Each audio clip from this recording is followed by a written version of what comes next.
इतनी बड़ी सच्चाई है कि जो इस दुनिया में आया है वो इस दुनिया से जाएगा भी, फिर भी वो हमेशा जिंदा रहने की उम्मीद करता है। उस मालिक ने इंसान को ये शरीर रूपी कवच दिया है, इसमें आत्मा अपनी जगह बनाए हुए है। मौत इंसान के शरीर को तो मार देती है, लेकिन आत्मा इस आत्मा को शस्त्र काट नहीं सकते, इसको आग जला नहीं सकती, जल गला नहीं सकता और वायु इसको सुखा नहीं सकती। इसीलिए साधु संत कहते हैं, इस सत्य को जानो और स्वीकार करो।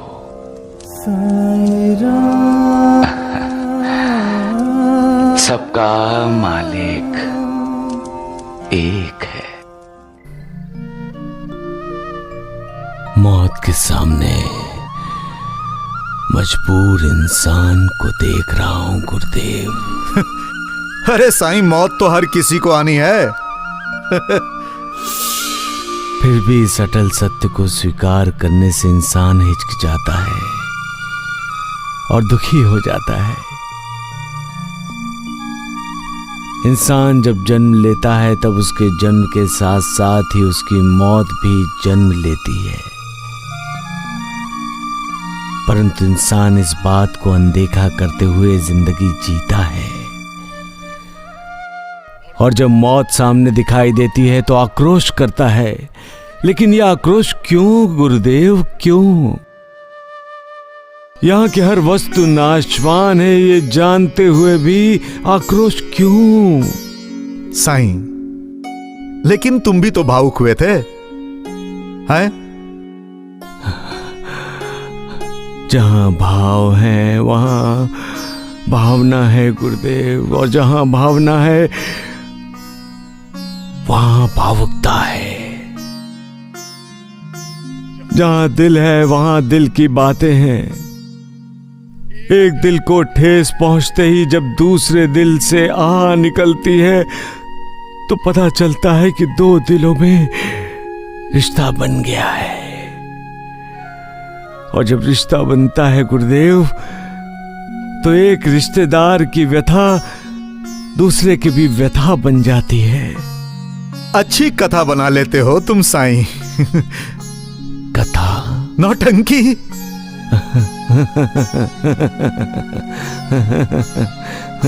यहां खड़े खड़े तुमने रिश्तेदार की व्यथा कैसे सुन ली?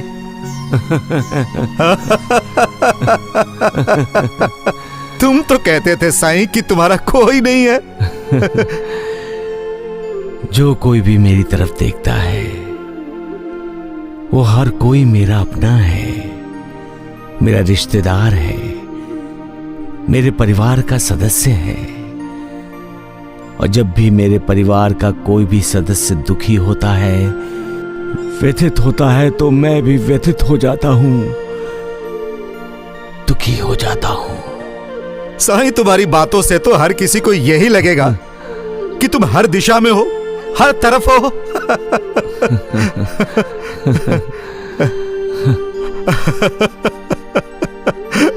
और तुम ये नाटक भी खूब करते हो साईं। गुरुदेव, नाटक तो वो करता है, ऊपर वाला मालिक। हम सब तो उसके नाटक के पात्र हैं। वो हमें वस्त्र पहनाकर ऊपर से नीचे धरती पर भेज देता है। कभी किसी को वस्त्र पसंद नहीं आते तो उन वस्त्रों का त्याग करके मालिक के पास चला जाता है। तब हम कहते हैं कि बेचारे की अकाल मृत्यु हो गई है, बेचारा कम उम्र था। बाकी सब मालिक के दिए हुए वस्त्रों का इस्तेमाल करते हुए मालिक के नाटक में अपनी भूमिकाएं निभाते रहते हैं, और जब भूमिका समाप्त हो जाती है तो चले जाते हैं। इंसान कम उम्र हो या लंबी उम्र वाला हो, जब भी इंसान मर जाता है तो उसके रिश्तेदार शोकाकुल होते हैं। रिश्तों का बंधन हर किसी को रुलाता है, हर किसी को भावुक करता है, व्याकुल करता है। गुरुदेव, बहुत ही कम लोग ज्ञानी होते हैं जो जानते हैं कि मृत्यु जन्म जन्मांतर के चक्र में से एक चक्र लांघने की सीढ़ी है, द्वार है।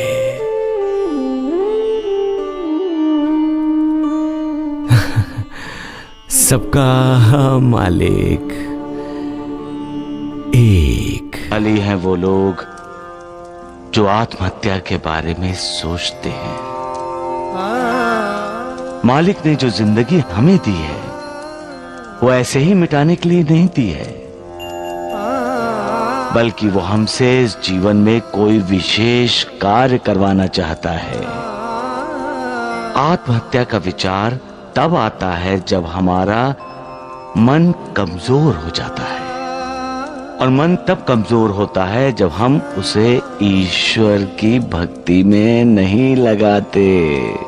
ईश्वर की भक्ति में वो शक्ति है जो मन को कभी विचलित नहीं होने देती।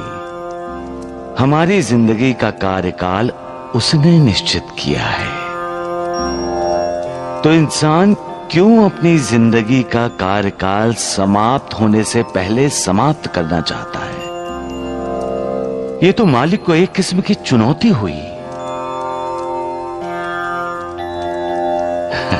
है ना? याद रखो, ये शरीर नाशवान है, लेकिन इस शरीर के अंदर का अशरीरी ईश्वर का अंश है,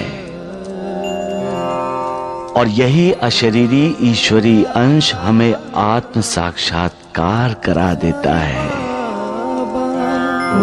सबका मालिक एक। को धूल में मिलाना चाहता है, वो खुद धूल में मिल जाता है। यही तो मालिक का न्याय है। अविचार को कभी मन में जगह मत दो, हमेशा सद्विचारों को सुनो, तभी तुमसे सदाचार और सत्कर्म होगा। किसी से ईर्ष्या करने से तुम्हारी प्रगति कभी नहीं हो सकती। प्रगति के लिए साधना की, तपस्या की जरूरत होती है। अगर तुम सफल साधक नहीं बन सकते तो तुम्हारा जन्म व्यर्थ है, और साधक बनने की पहली सीढ़ी है न किसी की निंदा करो, न किसी की निंदा सुनो।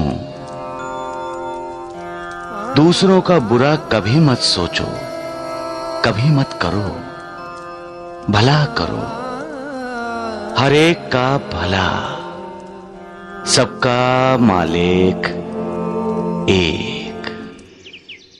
स्वार्थ में इतना अंधा हो जाता है वो कि उसे न दोस्त दिखाई देता है, न भाई, न मां, न बाप।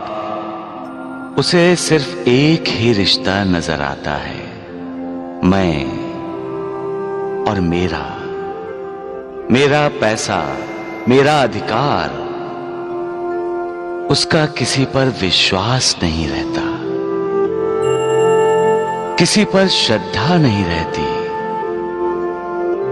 सबसे नाता तोड़कर वो अविश्वास, लालसा, नफरत, वासना, इनसे नाता जोड़ लेता है।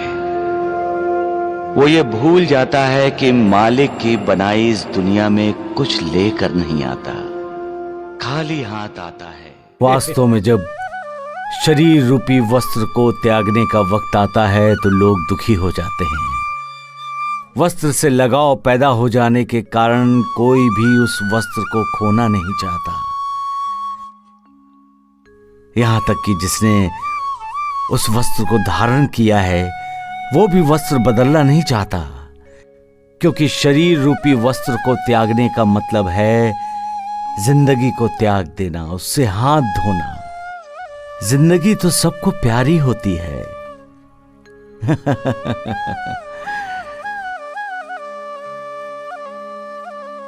मौत के उच्चारण से ही इंसान दूर भागता है। सिर्फ ज्ञानी तपस्वी ही जब शरीर रूपी वस्त्र को त्याग करने का समय आता है तो उस समय उसका स्वागत करते हैं, क्योंकि वो जानते हैं कि शरीर रूपी वस्त्र को बदलने का अर्थ है मोक्ष मुक्ति की तरफ जाने वाले रास्ते के कई दरवाजे में से एक दरवाजे का खुल जाना।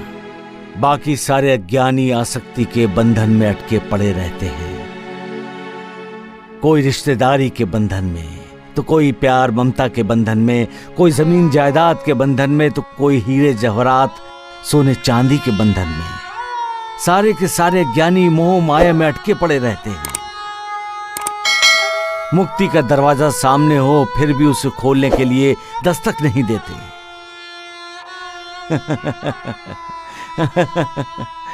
सबका मालिक एक।